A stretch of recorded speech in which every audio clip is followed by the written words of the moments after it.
kigudde waani.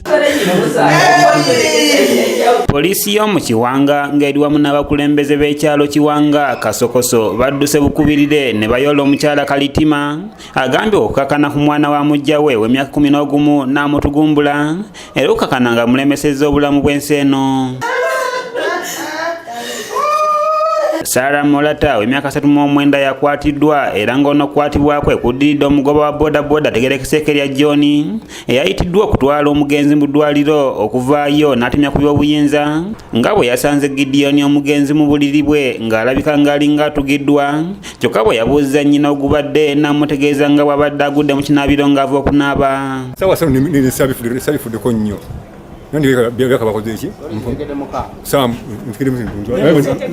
Ono bamuddusiza mu ddwaliro mangu ddala kyokka kibabuuseeko okutuusayo Kabatema ng'omugenzi bwe yabadde yafudde dda kyokka ng'enfa ye eraga nti alwanyisiddwa bulwanyisibwa. Omwana yakoze eki afudde ku state wali bageze omutusanga mulamu ng'afudde nga mufu. Ono ayongeddeko nti oluvannyuma Nakyala Kalitima yamusabye aleme kubaako muntu gw'agamba wabula n'amugamba nti omugenzi avudde mu kinaabiro n'agwa oluvannyuma lw'okuseerera.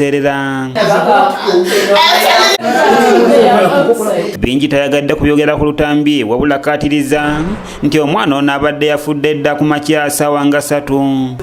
Oyo omukazi asaana kutuga butuzinze kambabuulire.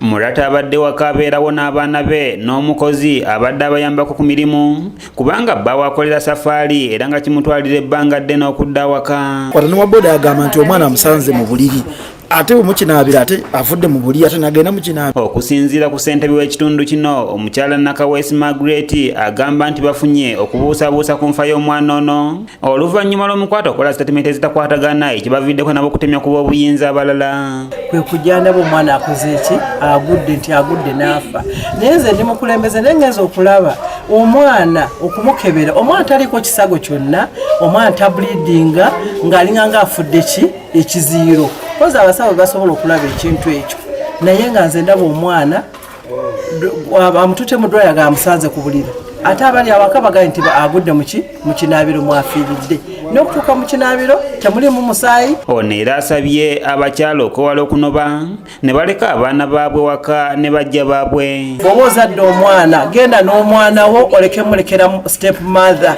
kuba step mother buli omu alina omutima gugwe n'abasajja bamuwasa abakyala at least omwana oyo mulekere maama we osigale ng'omulabirira eyo. Mu buufu bwe bumu Neisima Stella ng'ono ye house girl wa famire eno agamba nti bino bibeereddewo ng'agenze ku dduuka gula buto kyokka mu ddakiika entono zaavuddewo yeewuunyiza okudda nga mutegeeza nga Gideon bwaddusiddwa mu ddwaliro ng'ali mu mbeera mbi ddala. Badde bantumye butto mu tawuni nenda nendeeta butto nenkomawo nennaaba olumaze onnaaba nembuuza kanene akataako emyaka 3 nekaŋŋamba maama agenze ne Gideon mu ddwaliro. Neisima agenze mu maaso n'okutunnyonnyola embeera ebaddewo oluvannyuma lw'amawulire n'okutuukawo.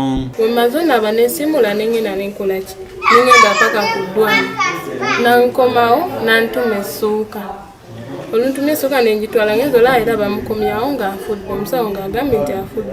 Defensi w'ekyalo kino waswa boogere ng'ali wamu n'abatuuze nabo baliko bye boogedde wabula nga bamu bakaawu era bavumiridde ekikolwa kino. Bagenze okukomawo ne bagenda mu kinaabiro okunaaba baafuluma mu kinaabiro n'alaba nga bayingiza mayititi omwana aseredde n'akola ki n'agwa ate yo media agamba nti omwana amulese mu buliri nga yeebase.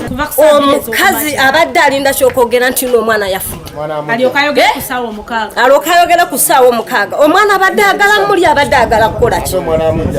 Ate omuntu bw'aba agudde mu kinaabiro muyoolamu oti ate n'omutwala mu buliri n'ogamba nti ate afiiridde mu kinaabiro omuntu ate nti omulambo bagusanga mu katanda k'enti oyo ate omwana aba afiiridde mu kinaabiro kituufu. We tutuukidde mu kifo kino nga Kalitima yaddusiddwawo dda poliisi olw'abantu abadde abakaawu nga twaliddwa mu Kiwanga Community Police Station wabula nga tebakkirizawo omuntu yenna era nga ne bannamawulire baviiriddemu awo ngayo ky'omusota. Omwana talinaako wadde damage wadde oluba wadde ku nkoona nti waliwo awazimbye kitegeeza nga waliwo ekitali kituufu. Oluvannyuma omulambo gujjiddwa mu maka we babadde basula ne gutwalibwa mu ddwaliro genda mu maaso n'ogwekebejja. Yakyayinga mulamu nga tumaze n'okupreparinga nga tugenda Moyo kuba badde boogedde ne dadi waabwe anti n'amusalako enviiri. Patirisi Kyewalabye yakusakidde eggulire lino okulwa ABS television. Omwana taliiko yadde kaddamejo konna ku mutwe wadde ku mubiri gwonna yadde akantu konna wabula ffe tulina muli nti omwana ono bandika ate ebikisalire zikwata ne waboda agamba nti omwana amusanze mu buliri